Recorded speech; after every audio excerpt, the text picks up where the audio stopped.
a whole fleet of them. Look on the ASA. My gosh. They're all going against the wind.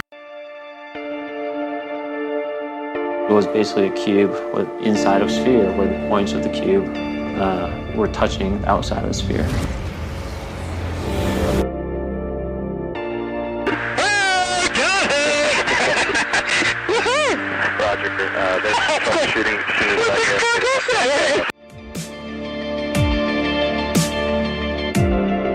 So this isn't anything that just is limited to the United States. It's a worldwide phenomenon.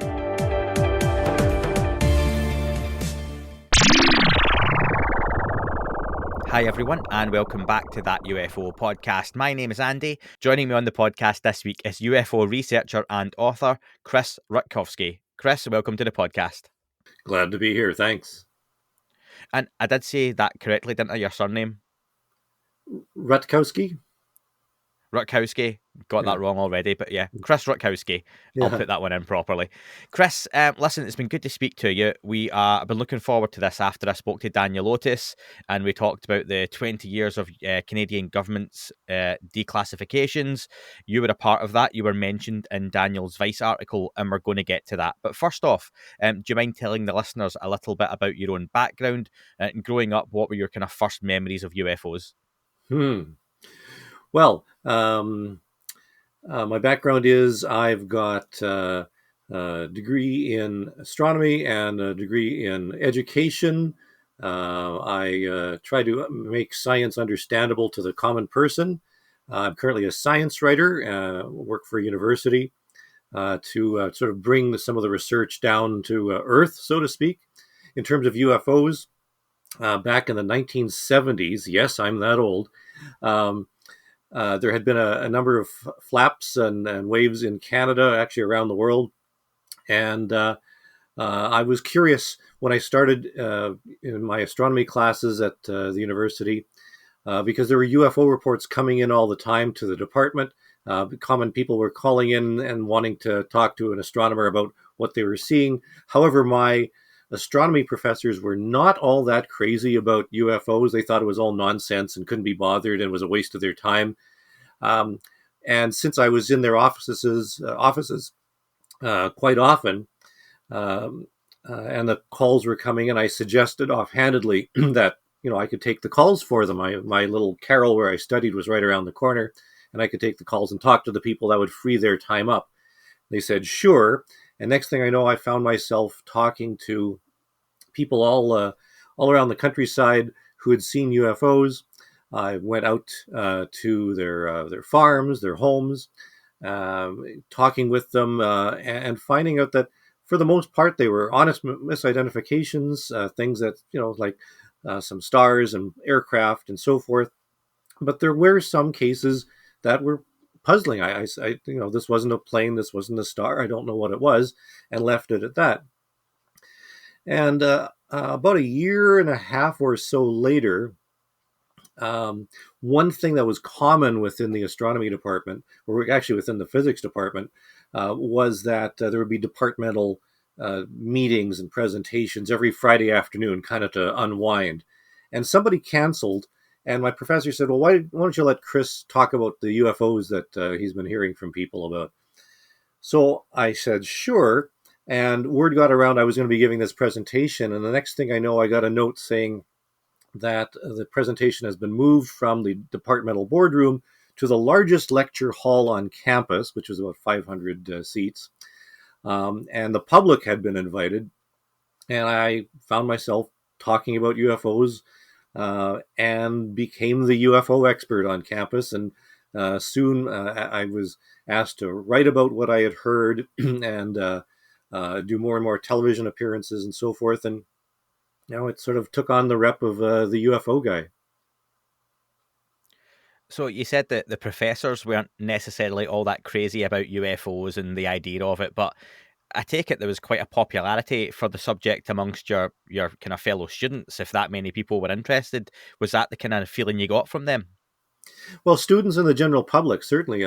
This was very common. There was, as I mentioned, a sort of a flap going on in our area at the time, where many people had been reporting to see UFOs. This is about the mid-1970s or so. And it was very common for people to want to talk with somebody, and the fact that I was willing to listen really encouraged people to be a little more open, and gave them confidence in talking with me about what they had experienced. And how did that study of astronomy link in with your interest in UFOs? Was that the reason that you went into astronomy, or was it something that just went kind of nicely hand in hand?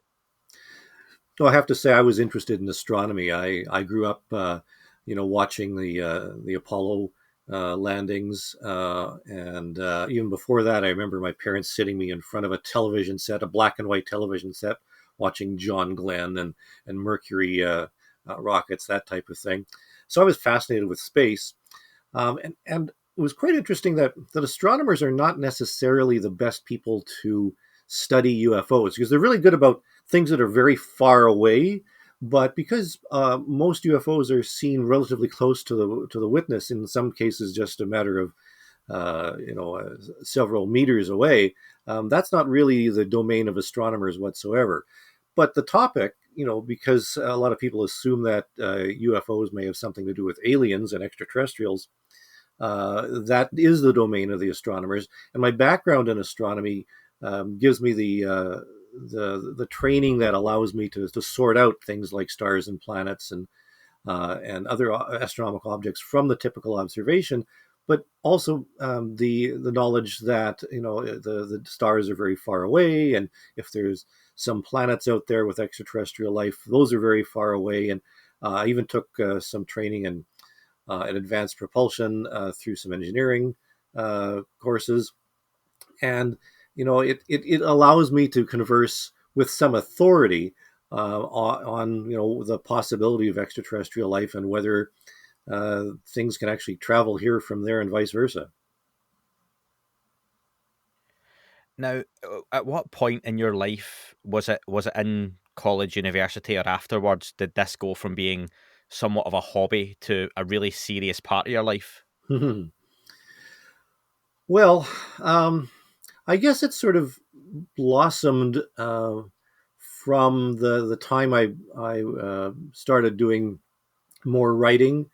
I started putting out a UFO zine called the Swamp Gas Journal to talk about some of what I had heard, and found there was a willing audience for that. I began to enter into correspondence with other ufologists literally around the world, and I eventually started writing books. I think my first book was out sometime in the I can't remember. I think my first book came out in the late '80s, early '90s. And since then, I have my 10th book on UFOs and related phenomena coming out sometime over the next few months. And it's a way of sharing my experience, what I've learned about the subject with other people. And there is I think a willing audience for that. There's a lot of bad information out there, and I try to cut through some of that using some scientific methodology, but also at the same time listening and trying to understand what people are talking about, not dismissing things out of hand like debunkers or skeptics. But I have to say, I do bring a rather skeptical eye to this. I'm more of a doubting Thomas, but I'm very open-minded, and I have to shrug my shoulders and say I don't know about some of the things that people are seeing, and I think we need more data and more research, and that's what I advocate. But because of my association with science, I sometimes find myself as a liaison between scientists and the layperson to try and bridge the gap, because I find that there's sometimes quite a chasm rather than just a gap. And I think it's important that scientists often dismiss the subject offhandedly, and yet there is a growing body of scientists who are willing to talk about this. Actually, I was fortunate to have a number of professors over the years who encouraged me and would actually sit down and talk with me about some of the ideas that I had about UFOs. And they were actually quite open-minded and assisted me in many ways. And I guess in the 1970s and 80s, I got to know some of the major figures, Alan Hynek, and Stan Friedman. They both spent time at my home, and I met with them at various meetings and conferences. And it was fascinating to learn from them at the same way that that some people now are learning in different ways. Now, I've seen you mention, I read in one of your interviews, it was an article that the Canada was quite open in its investigation of UFOs, with the Royal Canadian Air Force, Royal Canadian Mounted Police, and the National Research Council all cooperating till around 1995, and then things moved to Transport Canada. What happened at that time that things moved over to that sort of one organisation, and how did it change the reporting of UFOs? Hmm. That's a good question. The um, flying saucers had been investigated by um, the Royal Canadian Air Force from about, well, I guess from the 40s into the 50s. And then somewhere in around the 60s, they wanted to get out of the flying saucer business. This paralleled what was going on in the United States. And there was a discussion at a high level of government to transfer the responsibility for this over to the National Research Council, which is sort of Canada's national government-run science center and science body. And they did so with the understanding that, in the opinion of these scientists, a lot of the UFOs that are being reported are meteors and fireballs, chunks of comets, and so forth. And there was a series of researchers who were fascinated with meteoritics, trying to get a hold of as many meteorites on the ground as possible. And the theory was that if somebody reported a UFO that turned out to be a meteor or a fireball, you could probably find the meteorite on the ground that was responsible for creating that UFO if you had enough reports. So the National Research Council worked with the Royal Canadian Mounted Police, which of course had departments right across the country. And the Royal Canadian Mounted Police would actually investigate UFO reports on behalf of the government, on behalf of the National Research Council, so that meteorites could be found. Now, first of all, they did actually find some meteorites this way, but a lot of the UFO reports that the RCMP investigated were not meteors or fireballs, and they were something else, but they were called non-meteoric objects or non-meteoric incidents. And there's a separate file for that. And it was the duty of an administrative assistant in the National Research Council in Ottawa to duly take the phone calls, take the teletypes at that time, and the letters, and file them. And there was a very minimal investigation because these things were not of interest to the National Research Council at all, and filed them away in a drawer in a filing cabinet. They were then transferred to the National Library of Canada, where they kind of remained. And what happened was that in about the early 1990s, the National Research Council Meteoritics Division was sort of disbanded because the National Research Council was more interested in the Canadian Space Agency side. They actually were responsible for creating the Canadarm that was on the space shuttle and now on the station. So they were getting out of that, and yet the UFO reports were still coming in from the public and from military and police and so forth. So they had to get out of that, and there was actually a line item in their budget for this administrative assistant to do so. So they wanted to stop that, and I happened to be in Ottawa doing some of my own research, and ended up speaking with a number of people from the National Research Council, and one person in particular, his name was Peter Millman, who was involved in some of the UFO work as a skeptic and a debunker, of course. And he said, "I don't know what we're going to do with all these reports that continually come in." And I said, "Well, you can always give them to me," sort of half jokingly. And then somewhere around 1995, the RCMP and the National Research Council terminated their agreement and shifted away. And then somewhere in about the year 2000, I began receiving the UFO reports that people were submitting to the government. and I continued to receive them until close to the present day. Now, how have you seen the Canadian public's attitude change towards UFOs over the years? Because you're saying you've been involved now since the 70s in this subject, and with the books, like I say, with that relationship you've had with the investigations, and up until now, almost recently getting those reports, have you seen a massive shift in the general way the subject's treated? I'd have to say there have been some shifts, some different characteristics. One of the things I began doing as I got further involved in the research was in the late 1980s.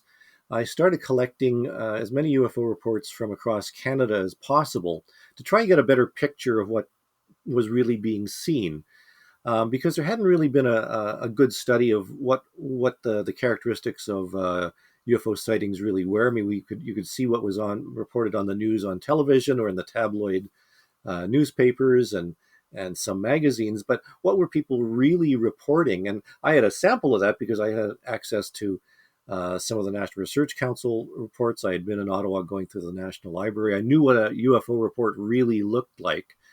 And Alan Hynek and Stan Frieden both encouraged me to pursue this a little bit more. So I created what was called the Canadian UFO Survey, and I collected, working with my colleagues and other researchers, and adding in the government reports as well, a snapshot every year of what UFO sightings looked like every year. So there, in the first year, I think there were only about 150 or so reports that were actually obtained. That number gradually increased to the point where somewhere in the after the year 2000, we were starting to get somewhere around 1,000 UFO reports every year in Canada from all sources, and that remained fairly fairly consistent until probably about 5 years ago, when it started to decline somewhat. And of course, the pandemic just threw everything off. But during those years, we saw things like the shape, the characteristics of the reported UFOs changed from the disk to triangles to more just simply lights and balls of light in the sky. People started being more willing, I think, to talk about their experiences, although they're still quite hesitant to report. I mean, there have been some studies done on polling and surveys of the Canadian public, as there have been in other countries. In fact, we conducted a poll of Canadians on their beliefs in UFOs, which aligned very well with other polling companies around the world, like Gallup in North America and a few others, where about 10% of the population believe that they've seen a UFO. And that percentage actually has remained fairly consistent across the decades, which is quite interesting because it suggests there's a very persistent belief. And the characteristics of the UFOs themselves, I mentioned the shape, color has changed from oranges and reds to more just a uniform white. But one thing that has always come out was that it's usually not just one person who reports seeing the UFO. It's usually somebody who's with another person. So in other words, somebody sees a UFO and then elbows the person next to him and says, "Hey, do you see what I see?" And that's quite interesting because it suggests that it's not just one person's imagination. It suggests that there's two people who are sharing the experience. So by studying the actual data, what people really are reporting and seeing, and that's something that's possibly lost in ufology today, you do get a better sense of what the phenomenon really represents. Do you think there's a chance then that the numbers of true sightings could be even higher? That if you're with someone, you've got that second source to say, "I did see this," you're looking at what I'm looking at. But if I'm out on my own, I'm less likely to report that because it's just me. Oh, so you saw it on your own? Yep. Anyone else? Nope. Got any pictures or videos? Nope. So you tend not to report it. So do you think the true number, 10% of Canadians report seeing a UFO, what could that true percentage look like, do you think? Well, we actually have asked that question too of the people who had seen a UFO. We also asked, did you report it? And of course, this number has been coming out of polls. I mean, even Stanton Friedman would poll his audiences, for example, on the same thing. All those with who've seen a UFO, raise your hands. Now, of those of you who raised your hands, did you report it? And only about 5 to 10% of them actually reported it. So we're probably missing at least 90% of all the UFO sightings that are actually experienced by people. Have you had your own sightings, Chris? No, but I'll have a little asterisk there. That I've been out to many places right across Canada and the United States, to places where UFO hotspots where I never saw anything. But when I was in Ottawa going through the National Library in its files of UFOs, I came across my own UFO report, which I had completely forgotten about because it was in, I'm guessing 1980 something, 80, 81, where I was coming home from investigating some UFOs and I saw a light in the sky. And I thought, this is how UFO reports are generated. And I watched it for a while, and it was a red light that was moving across the horizon and very low to the ground and then disappearing. So I thought, I wonder if I should report this and see what happens. So I actually reported my own UFO report, my own UFO sighting, to the National Research Council and forgot all about it. Nobody followed up with me. Nobody got back to me. But then when I was going through the historical cases, I came across a report from Chris Rutkowski in the file. And it verifies what I had suspected, that nothing was being done with the UFO sightings because no one in the government was particularly interested in this group of this body of reports. And on those files that have just been released recently, there was the 20 years worth of UFO files. You mentioned before that you had a relationship, that you were receiving these reports almost directly. There was a note to send them on to you, essentially. How exactly, again, did that come about? That you said, you jokingly said, well, just send them to me. But I'm sure anyone else trying that on with any kind of official bodies, that they won't get that far. Was there anything else in the process that happened that you end up getting all these reports? Well, as I mentioned, I was in the National Research Council at the Hertzberg Institute for Astrophysics doing research. I was a known entity. And I was still at university conducting research, and I had an interest in this, and I was speaking to the individuals who were getting the UFO reports, and there was an impetus at that time for the government to slough off the UFO business onto somebody else. Curiously, this actually happened two previous times. In the 1960s, a UFO researcher, civilian UFO researcher named Bill Allen, was asked by the government to investigate UFOs on their behalf and pass along any information if they had, anything interesting was reported to them. And then another civilian investigator by the name of Arthur Bray, whose own archives and files are at the University of Ottawa now, also got involved and had a relationship with the government of Canada. And so there's kind of was a history of the government of Canada selecting a few people here and there to assist them in this in their research, because they really didn't have the expertise and the interest in the subject. So they were more than glad when I came along and half jokingly suggested they could send the reports to me.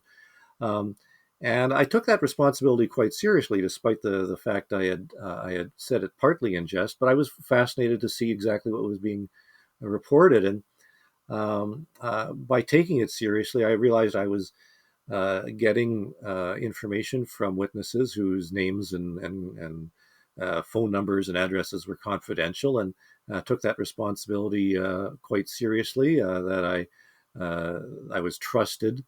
And I wasn't going to dash off to the Daily Mail or the New York Times waving UFO reports, shouting the aliens are here or anything like that. I wanted to know from a scientific point of view what was being seen.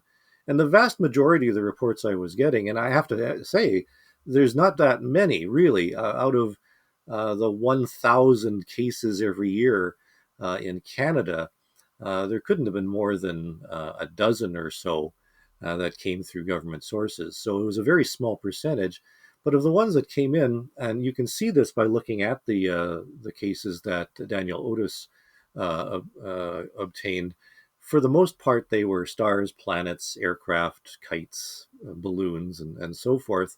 The typical report that I would get would be sometimes an email from somebody in National Defense saying we received a report from the Canadian Forces base at Trenton, for example, from a civilian who said that she watched a stationary star-like light for 3 or 4 hours hanging in the sky.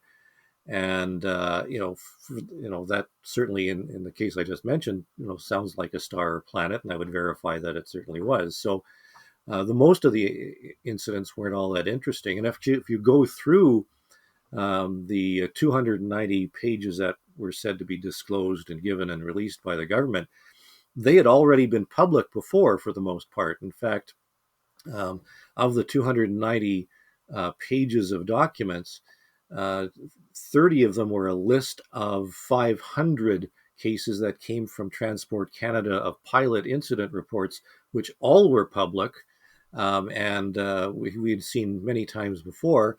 And most of the other 260 pages, there were only 100, I think I counted 115 separate reports.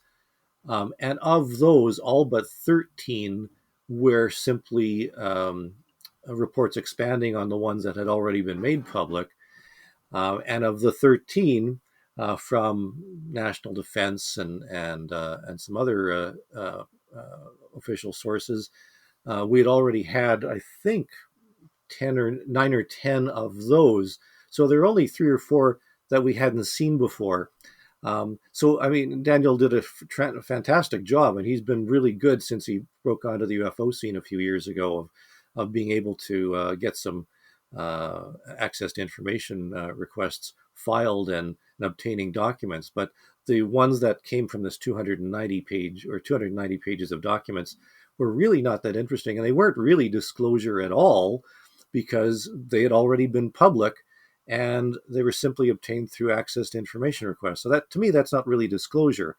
However, what it does say is that even that list of 500 cases that we had already known about, filed by pilots for the most part, suggests that there are a lot of cases every year of pilots reporting unusual objects in the sky and reporting them through air traffic controllers, through national defense, and so forth. And furthermore, buried within that are notes that NORAD, the defense system from that Canada is partnered with the United States, is actively involved, is passed to this information, and in some cases makes reports themselves. So it shows that there is some interest and some, not necessarily investigation, because I'm not convinced that there's a lot of investigation going on, but there is a lot of work being curious about the subject within Canada. Now, you mentioned that Canadian pilots reporting these objects as well. We have heard there are reports of, US Navy servicemen and women potentially having Tic Tacs 50 feet off the wing of their planes at times. Now, we don't have the proof of that necessarily yet. Is there anything potentially that sensational almost, or that makes you stop and read it twice in terms of reporting that Canadian pilots are coming up with? Well, yeah, I mean, there are a number of interesting reports. We're just in the process of finishing up the 2021 Canadian UFO survey. Not quite ready yet, but very soon, which, again, compiles all the cases in Canada that were reported. And some of the more interesting ones include some pilot reports. In fact, there's one, if I'm trying to remember off the top of my head, of a pilot who was flying from Alaska to Minneapolis and was over a part of Canada, hence it was made as a UFO report, but it was an American pilot. And the pilot radioed to air traffic control, can you tell me what is in the sky above us right now? Because there's something that's above us, and we're flying at, I think, something like 39,000 feet. And the air traffic control said, no, there's nothing there. And the pilot said, well, I have no idea what this is either. So we have cases like that that are reported, and it suggests that pilots themselves are seeing some curious things. And one would imagine that pilots with many hours of training, in some cases tens of thousands of hours of flight, would know what's in the sky. Now, pilots do make mistakes, and a lot of debunkers make this point. That's absolutely true. I would also make the point that pilots of airliners carrying hundreds of passengers, if they're reporting things that are in the sky that they can't identify, that may pose a danger to air safety. Furthermore, some of the cases involve radar detection and transponders that seem to indicate things that are there when there's nothing there. If there's a problem with the technology, with the equipment, with the electronics, that implies a safety issue with regards to air travel as well. So I would suggest that even if UFOs are something relatively mundane and not necessarily alien, the fact that if pilots are reporting these things and there could be something wrong with the equipment or the things flying into the flight paths of airliners, to me that's worth investigating. So whether you believe UFOs are alien or not, I think the subject is something that should be taken more seriously, and reports should be investigated more thoroughly at a higher level. I think the governments should, and governments, not just United States and Canada, but certainly Britain and France and others, should be taking a harder and closer look at what people are reporting. You mentioned you were receiving the reports up until quite recently, I believe mid-2021, they sort of stopped. Is that correct? And if so, do you think that may be a sign that the Canadian government, well, they will have appreciated, no doubt, what you've done, are taking this more in-house to take a closer look at the subject? Yeah, as a matter of fact, things seem to trickle down in numbers around the time that, people like Daniel Otis was actually filing access information requests about UFOs. Now, people have been filing these types of requests all along, but there seems to be, when people are filing more and more requests, and I think they have said that the number of requests has risen exponentially, but also because of the interest recently from the United States, and I think overall, at a higher level, there's more of an interest. And perhaps the governments are taking a higher interest. And while civilians have been filling the role of investigators for quite some time, even Alan Hynek, for example, was technically a civilian. And after he left the Air Force, he was continuing with the Center for UFO Studies and was still heavily involved with UFOs, but he was outside of the government institutions after that point. So I think with the advent of more interest in the subject, plus the fact that, and rightly so, I think the government probably said, well, why are we exactly sending UFO reports to a civilian? And I actually have had that question asked of me years ago by military officers. I think that's probably that they are taking things a little more seriously. However, I will point out that there's an organization called NAV Canada, which is a civilian organization, which is actually the institution that is receiving UFO reports from pilots, that passes them along to Transport Canada, which is the government institution in Canada. NAV Canada may have an investigative body, and they're exempt from access to information requests. I know a number of people are trying to get access to those cases, and it remains to be seen whether that will be forthcoming. You obviously mentioned just before, like the United States has been quite very much on the front foot in terms of the UFO subject recently. That can look nefarious, or it can look like a good thing. Who knows, depending on which side of the conspiracy fence you fall down on. However, what are your thoughts on the US having a somewhat transparent UFO office in the background. What are your thoughts on that? Well, I find that unlikely. Canada has been far more transparent than the United States. In fact, after Blue Book, we've had really no information about what's been going on in the United States with regard to either civilian reports to the government or military reports to the government. A few people like Paul Dean and others have done a tremendous job in locating reports during those intervening years between 1970 and now. But for the most part, it's been kind of a black hole. Whereas in Canada, National Research Council reports had been sent to the National Library, and then after they finished in 1995, I started getting them myself. And I will point out too that I've been sharing and posting a lot of the reports that I've been getting through the government, either on my own blog or in Facebook, or sharing them with other researchers directly. So it's not like those reports are disappearing. In fact, I've been including them in the Canadian UFO survey every year. So the information that's contained is still pretty complete for Canada. But the United States is another issue. And ever since we found out from the New York Times article that there was a UFO program in the United States from 2007 to 2012 or something like that, and there probably is still a program going on. The fact that they've been very, very less than transparent, very opaque, suggests that we're not going to be finding out very much anytime soon. In fact, after the UAP task force issued its report some time ago, many months ago now, we really haven't got much information. John Greenwald, found the declassified or somewhat declassified version very recently, and that's been made available, and he's done a tremendous job. Great for John to do that. But we still don't have a good handle on what's really been going on.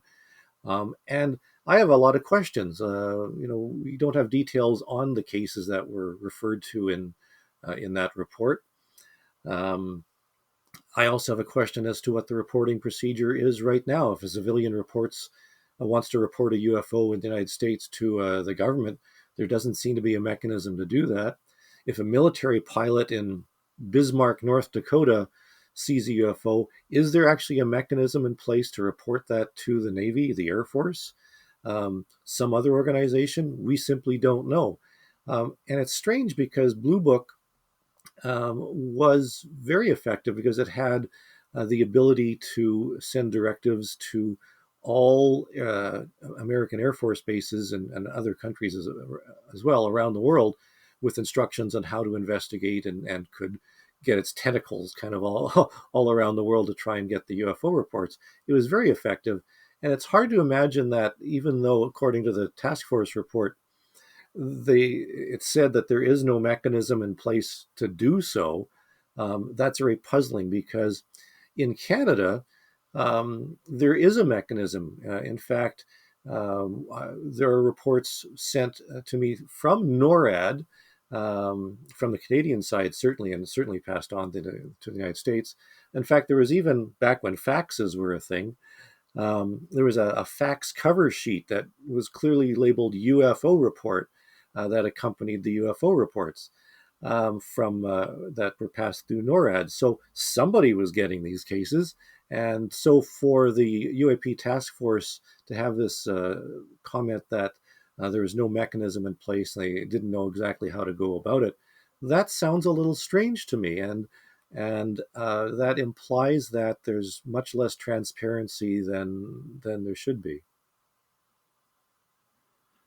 As we record this, it's the 27th of March, and today was the last day that the mandated 90-day update was due for Congress. So there should have been that briefing report, whatever it was going to be, in the background. Obviously classified. It wasn't anything that should be expected to be made public. But if there's any chance of anything coming out from that, we would hope to hear or see something in the next week or two. But highly unlikely. However, we can always live in hope, I suppose. Do you hope to see Canada and the United States, at least given their proximity to each other, given that NORAD relationship, work closely on the UFO issue? Well, I would hope so. Because of the close association, there's many cases on record where there were joint uh, uh, joint investigations or joint works by Canada and the United States involving UFOs. There was a famous case in Falconbridge, Ontario, where some UFOs were seen by some radar personnel and people on the ground at a Canadian Forces base in Ontario. And some Air Force jets from the United States were sent to fly over the area to investigate. So we know that there had been this cooperation in the past. There's no question that Canada does work closely with the United States and always has. In fact, some of the early cases that we have in Canada come from the United States Air Force bases that were on Canadian soil. And we do know there was a case, I'm trying to remember now, whether it was 7, 8, 9 years ago now, of a United States Air Force refueling mission in northern Canada, where somebody on board had reported a UFO, and because it was on Canadian soil, that's how we found out about it. But it was an American aircraft that reported it, so that must have gone into some sort of American repository. So there is some cooperation. We don't know the level to which it might be existing, but we assume it's there. Breaking news. Just before we get to listener questions, Chris, I want to ask, what do you think right now, given your expertise and your decades of research, is the best explanation or explanations for the phenomenon people are witnessing? Well, I mean, we have to say at the outset that most cases either have explanations or we don't have enough information for explanations. In fact, the task force report we were referring to, people make a big deal about the 143 cases or something that were unexplained. That's actually not what the task force says. It says they simply didn't have enough information to give a full explanation for all except one case, which they determined was definitely a deflating balloon. The other 443 were not unexplained, as some people say. They are actually simply, they couldn't pinpoint an exact explanation for what it was, though they certainly had their ideas. That's similar to what we have for the bulk of UFO data.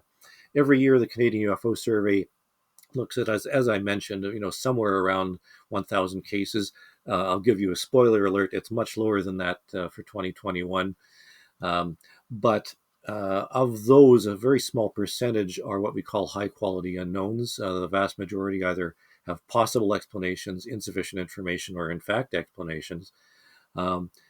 And so if you apply that across the board, you do end up with a fairly significant number. In the Canadian UFO Survey, we're somewhere around 23,000 separate UFO reports now over the past 30 years. Even if, let's say, 1% of all those are high-quality unknown cases, it adds up to dozens and dozens of interesting cases that probably deserve some explanation. Now, my background in astronomy tells me that it's very unlikely that an alien civilization is sending a craft here. I'm quite aware of the psychosocial explanations, Earthlights phenomena. I've read about the various interdimensional time travel theories and so forth. The scientist in me says, nah. But at the same time, we simply don't know. And it's actually scientific to simply shrug our shoulders and say, we're not sure what this may represent. The possibility is there that there are aliens out there. It's also possible that somewhere in our galaxy, an extraterrestrial civilization has developed ways of traveling through space in a way that we don't understand yet, not breaking the laws of physics, but bending them in some way that we don't understand. But we don't have any evidence of how that's possible. We don't have any proof. So we don't have proof that aliens are here. The sightings of witnesses by themselves are simply not enough. and we maybe have to be the ultimate doubting Thomases, and I'm perfectly willing to put my hand in the side of an alien. What always gives me hope in that respect, Chris, that especially when people ask me about, well, why would these things be coming potentially great distances if they're not from different realities, dimensions, all those sorts of possibilities? Why would they be coming here? And I always use, well, right now, as advanced as we are technologically, we'll be incredibly far further down the line in 100 years, 200 years. But right now, one of the peaks of our technological, achievements has been we've got our little robot on Mars that runs around every so often going a very short distance, and it's got a little helicopter on it that every so often flies up and goes 10 feet and then comes back and collects samples and data, which if you were on Mars, and I'm not saying there are people on Mars, but if you were there witnessing that, that would look crazy and would make no sense. So you would probably think, why would some advanced species send a robot here with another little robot on top of it? And if someone had 500 years or 1,000 years head start on us as a civilization, it's not a great leap to think, what would their drones look like? What would their rovers look like? And would they be tic tacs and cigars and triangles flying about in our skies and oceans? So that always gives me a little bit of hope when I think of that potentially in those great distances that might be getting traversed. Absolutely, and I think it's very possible. And we might not even be able to recognize a visit from an alien. It's certainly possible. Mm. But what we can say is that so far, with our understanding of physics and biology and our understanding of um, observational techniques and observational capabilities of humans and their interpretations that are affected by biases and psychological and psychosocial factors, we simply don't have enough to say it's definitely happening. But hey, we live in the Steven Spielberg or the James Cameron universe, and we expect that aliens are out there. In fact, I think most people would be disappointed if they aren't. People sometimes point to the Drake equation, which calculates how many alien civilizations there might be in our galaxy, and depending on what numbers you plug into the equation, you either get that there are tens of thousands of alien civilizations out there just waiting to contact us, or none whatsoever. And the limiting factor is something called the lifetime of a civilization. If there are civilizations out there, what happens to them? How come we don't see any evidence of them? Well, it's very possible that after a certain period of development, something happens to the civilization that perhaps stops them from developing further.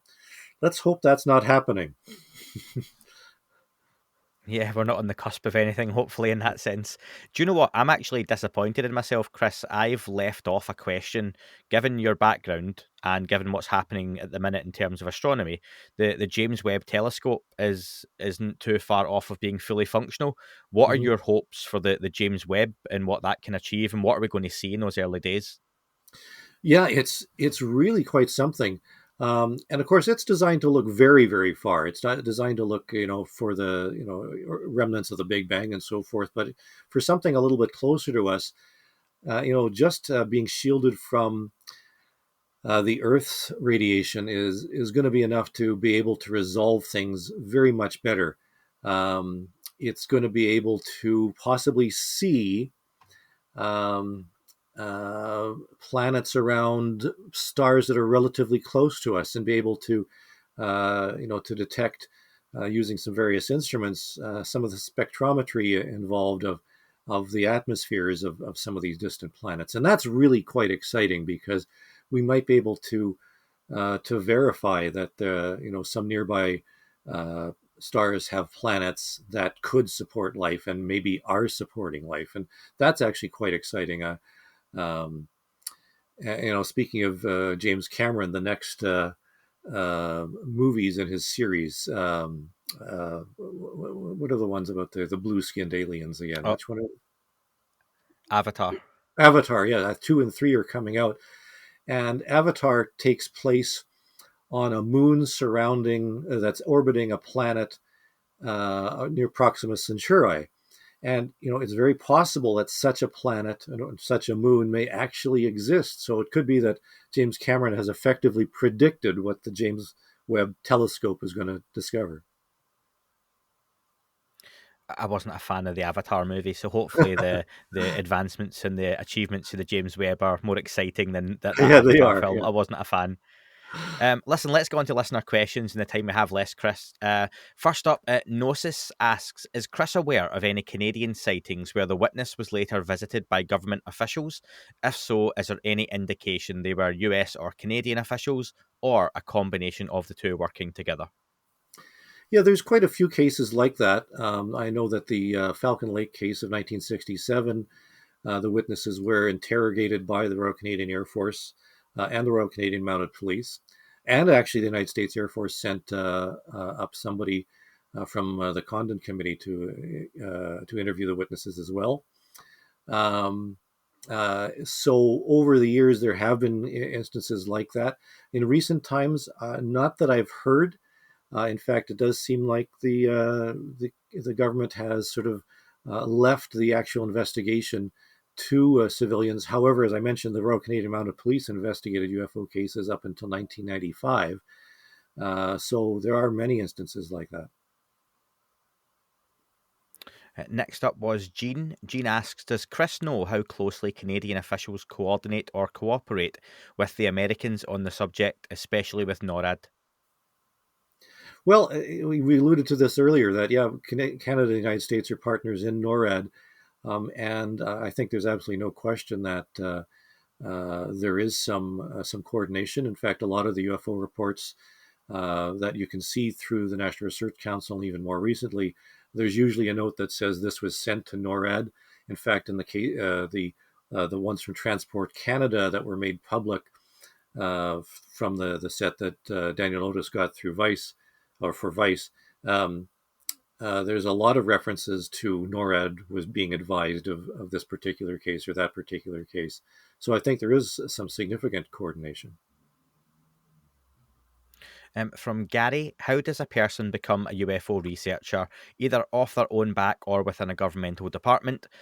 He's unsure which you fall into. I think it would be off your own back, definitely from a starting point of view. He gets the hobby first, but the second, how do you go into the civil service and then UFO researcher becomes potentially full-time employment? Yeah, in terms of full-time employment, I'm not full-time employed investigating UFOs. I'd like to be. The only person I think who actually was full-time employed investigating UFOs was Stan Friedman. He made his living going to conferences and speaking about them.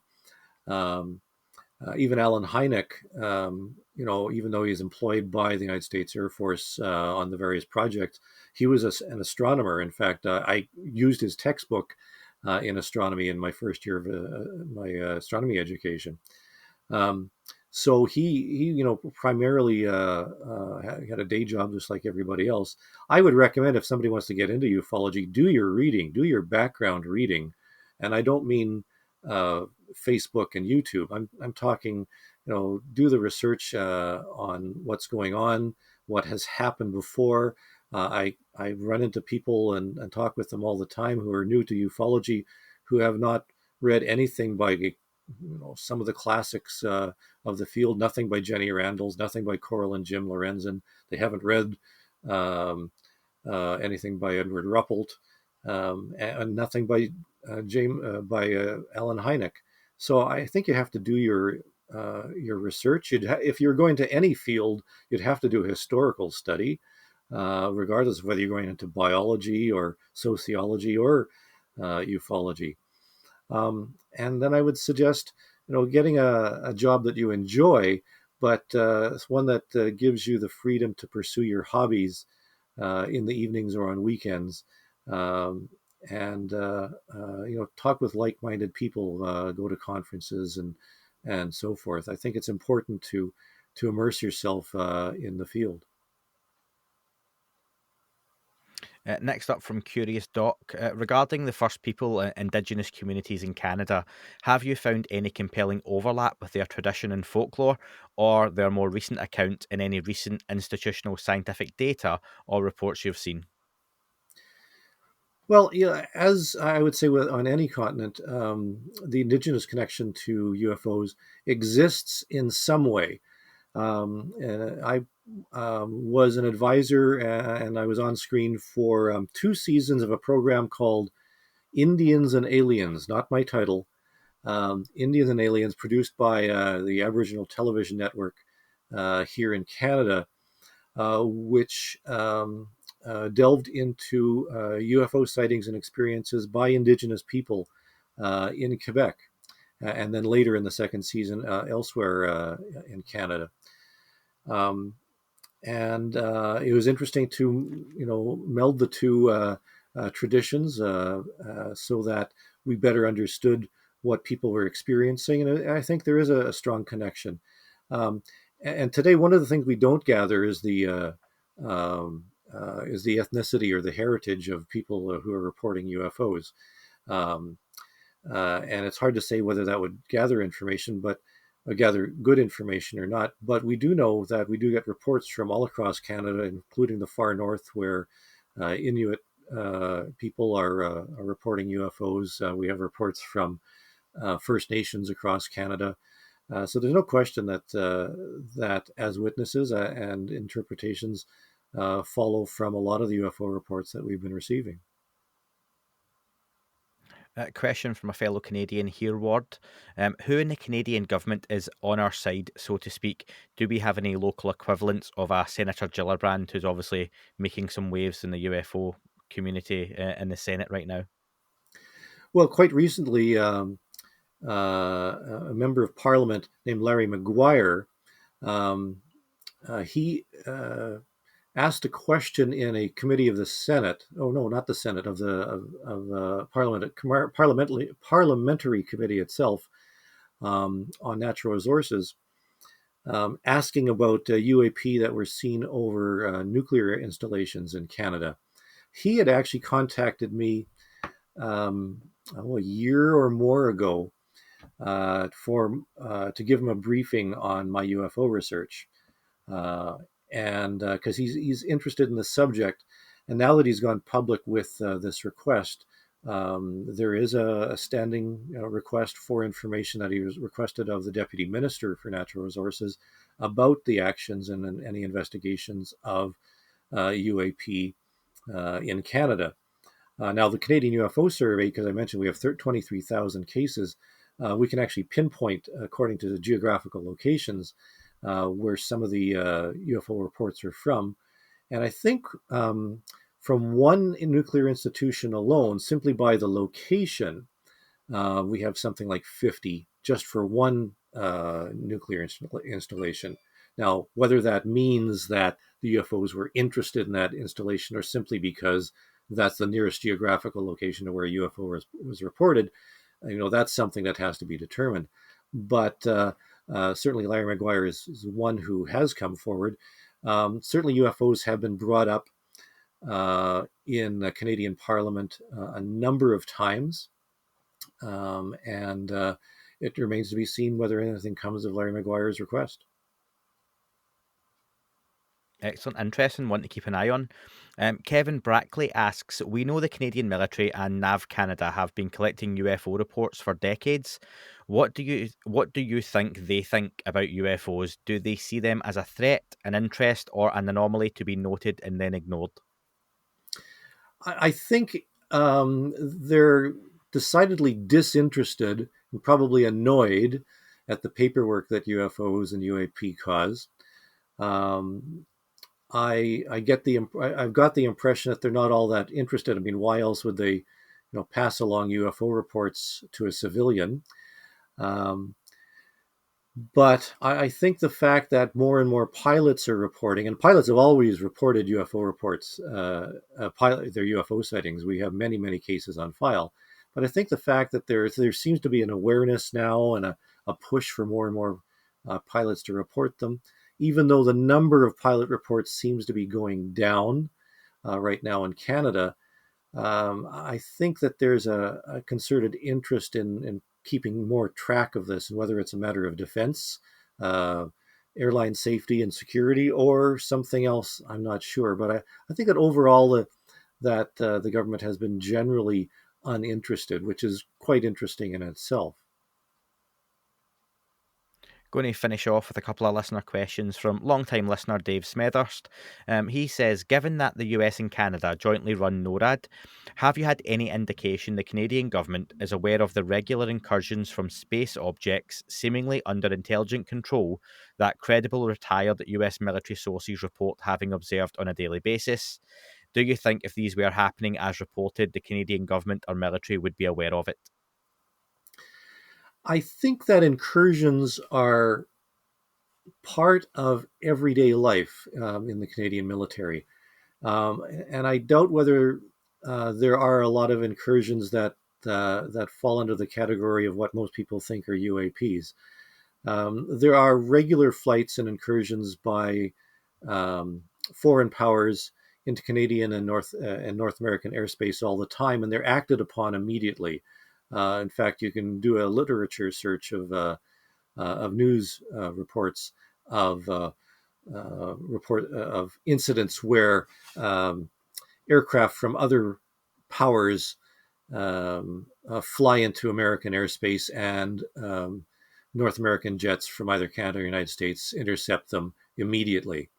Those are very, very common. So the fact that there would be other incursions that aren't acted upon, even in the case of, I think people talking about the Nimitz, where things were being seen for 2 weeks or more and nothing was being done about them, and there weren't any reports on file about them.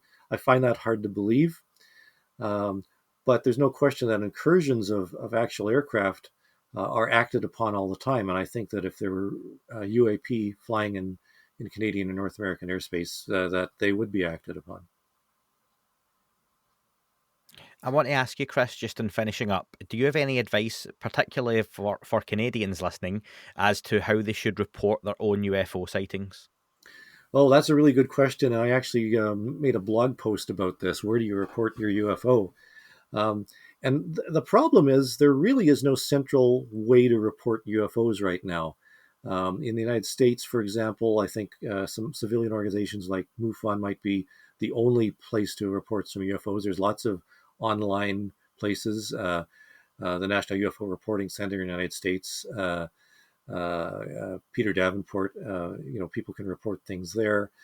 And in Canada, Transport Canada actually accepts UFO reports. The FAA, the United States, actually kind of accepts UFO reports, but not as easily as Transport Canada. The civilians can report. I would say there are a number of organizations. Certainly, the Canadian UFO Survey accepts UFO reports. We get UFO reports all the time. People are reporting things on social media, on Facebook, on Twitter, on Instagram, and so forth. I think we even had a TikTok UFO report the other day. So there's many ways of reporting. It's very important to get the data. And I will say that this data, this massive UFO reports, something is being done with them, rest assured. In fact, I donated almost all of my UFO sighting reports to the University of Manitoba over the past number of years, because I want that data and information to be available. There's some rumor going around that it's embargoed and that's under closed wraps and so forth. That's not true. There's no such embargo. It's actually unrestricted. The problem is that we have this little thing called a pandemic. Maybe somebody hadn't noticed this. That has actually closed down archives across Canada, and they actually haven't got around to doing much processing of this material. And even Stanton Friedman's files, which were donated to the provincial archives of New Brunswick and are being administered by the University of New Brunswick, the archivists there have said it's going to take 15 years to properly process the Friedman files, and it may take at least 5 to 10 before anybody can really make head or tail of it. A very massive of information. My files were considerably less than that, but it's there's a lot of work that needs to be done about processing funds like this. So it's going to take some effort. But my goal, and I didn't just donate my UFO files. You can see behind me some of my bookcase. Most of those book shelves used to have books on them. In fact, you can't see the rest of my office. I have 2,000 or 3,000 books related to UFOs and other phenomena. That's all going to the university as well to make the subject easier to research by serious researchers and at an academic level. So it's the type of thing that's going to take some time, but the idea is to make this information readily accessible to the general public and to serious researchers. And you've got a book due out soon, Canada's UFOs Declassified. When can we expect that, and what can listeners expect from it as well? What I've done for this most recent book, Canada's UFOs Declassified, is analyze the thousands of cases that are in the National Library of Canada from the National Research Council and the Royal Canadian Air Force, reported often by Air Force officers and police themselves, and look at the most interesting cases for some insight into what people were really seeing and reporting in Canada. And looking at the official record, you get a different perspective than what you get from a lot of the sensational tabloid stuff. And yet there's some sensational cases in there, cases where, for example, a RCMP officer was driving through on a rainy night, and a disc-shaped object flew over his vehicle and caused quite a fright. And he reported it duly to the National Research Council. And this was somebody who's a lot of experience. His reputation was on the line, and yet he, stood by what he had seen and made an official report. So we get cases like that in the files. And when you look at those cases, you think there's something to this, and it's worthwhile taking a closer look. As I understand it, the book is going to be coming out this spring, and hopefully people get some insight into what's been happening in Canada. But even though it's sort of parochial in Canada, there's going to be stuff in there that you've never heard of before, and it will give you some perspective for other countries around the world, certainly Britain and the United States. Look forward to the book coming out. And Chris, how can listeners follow you and your work? Well, I'm certainly on Facebook. You look me up on Facebook. I'm also one of the admins for the Facebook group UFO Updates, which was the continuation of the original chat room, then discussion group, going back literally decades, started by Errol Bruce Knapp quite some time ago.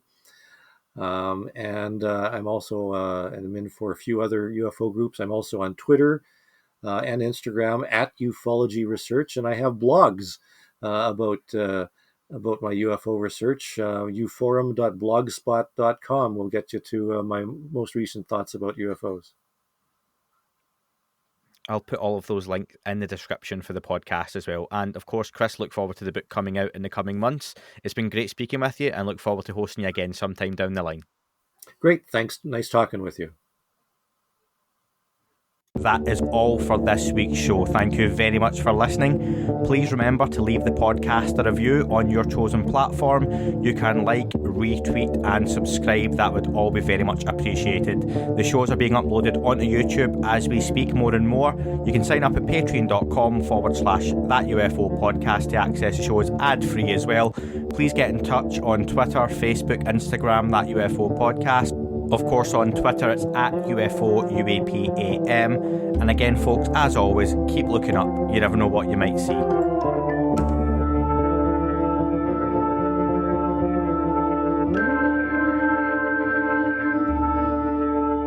It wasn't a tic-tac and not quite a saucer, more like a hubcap designed by Chaucer, a little baroque and quite steampunk, like Alice was playing bass for the Parliament of Folk. The little fucker hovered right outside of my window, and when I shoved out the screen, he made it an issue. I don't think he expected me to see his ass, but I'd had some champagne and smoked a little grass.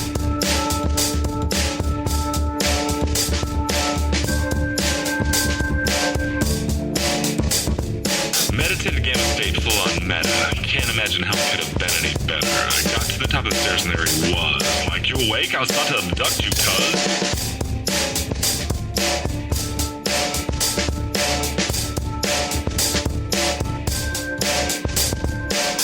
tic-tac and nearly kissed myself, and I climbed out the window after the elf, and I woke up in my bed, and there was something on my head, and everything was weird, and everything was red. And I helped out my boys. They thought this was noise. They thought it was a dream. They thought it was my toys. They thought it was my problems, and they think I should seek therapy, and I don't know what it is, because it doesn't really scare me.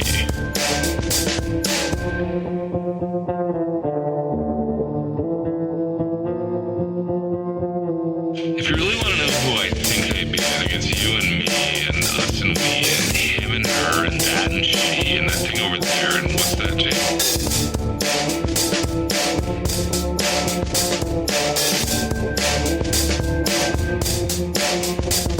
But if we're being serious, open your mind, consider your heart, consider time, consider your space, consider your lies, consider your life, consider your eyes.